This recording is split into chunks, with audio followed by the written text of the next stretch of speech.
Hello, people. We're back with more box office predictions. I'm Malik Aaron, and this is the third for July and the final one for July. Yep, legit. That's how dry the month is. Only three. Comparison, May had, I think, four, and June had five. So, yeah. But this is worth noting compared to all the others because, this has a lot of star power. And I know star power is a bit overrated because there are some movies that don't have star power that still do very well. It's mainly because of a premise or a certain director. But I think this has a lot, potential. It could be one of the biggest, I guess instead of a blockbuster, it would be more of a modest film. It'll probably be the biggest modest film of the summer, definitely. But let's go over its pros and cons. Its pros. Look at this lineup. I mean, we have Quentin Tarantino. Now, Quentin Tarantino, he's one of the most legendary directors in recent memory. He's had a lot of success, with everyone knows Pulp Fiction, everyone knows Reservoir Dogs, everyone knows the Kill Bill movies.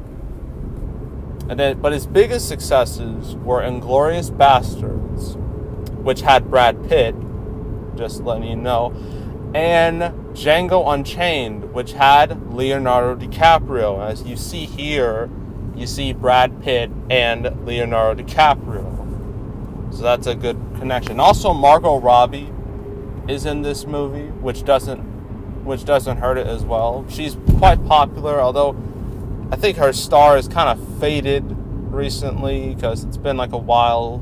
I mean, she has Birds of Prey coming out next year, but I don't know. She's kind of not exactly at her high point, after Suicide Squad. But that doesn't really matter here. So yeah, this lineup, Leonardo DiCaprio is one of the most acclaimed actors of this or any other generation. He finally won his Oscar after so many years of being snubbed. He finally won for The Revenant. Even though some people think some of his other performances, he deserved it there, like Wolf of Wall Street, for example. But that doesn't really matter.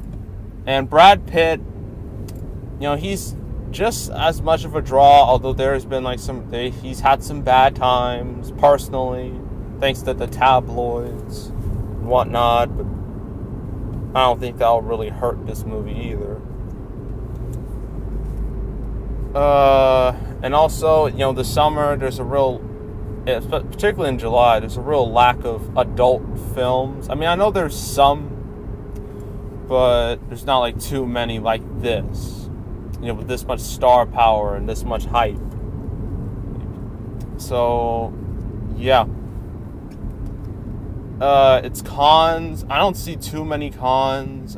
Some would say it's opening a week after Lion King. That means it could, crash and burn. Well, Lion King is more towards a younger audience in comparison to Once Upon a Time in Hollywood, which doesn't say it here, but I guarantee you is going to be rated R. So it'll be a nice bit of counter programming because the two audiences don't really go into each other. They won't be able to cannibalize each other. So that's good, for this movie. So overall, this movie will be one of the, I don't know where it'll be on the top 10 summer movies. I don't think it'll be as big as, say, a Secret Life of Pets 2 or a Toy Story 4, or a Lion King, or Spider-Man, or Godzilla, or a Detective Pikachu, or an Aladdin. But I do think it will be up there. I don't know how much up there, unless some of those movies straight up bomb. But I do think it'll make a decent chunk of change. So I think it'll, opening weekend wise, I would say it would be between 30 and 35. Maybe 40 if it's lucky. And I think it'll have very good legs going forward, and it'll end with 150 million domestic. Worldwide, that's a different story. not sure how this movie will do worldwide. I mean, Leonardo DiCaprio is an international superstar, so that's a good thing. I guess it'll be between like 300 and 400 million worldwide.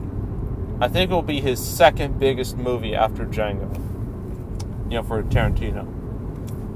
So yeah, that's Once Upon a Time in Hollywood. Alright, next up, we're finally getting into August. The dog days, as they say. Like the dog days of summer.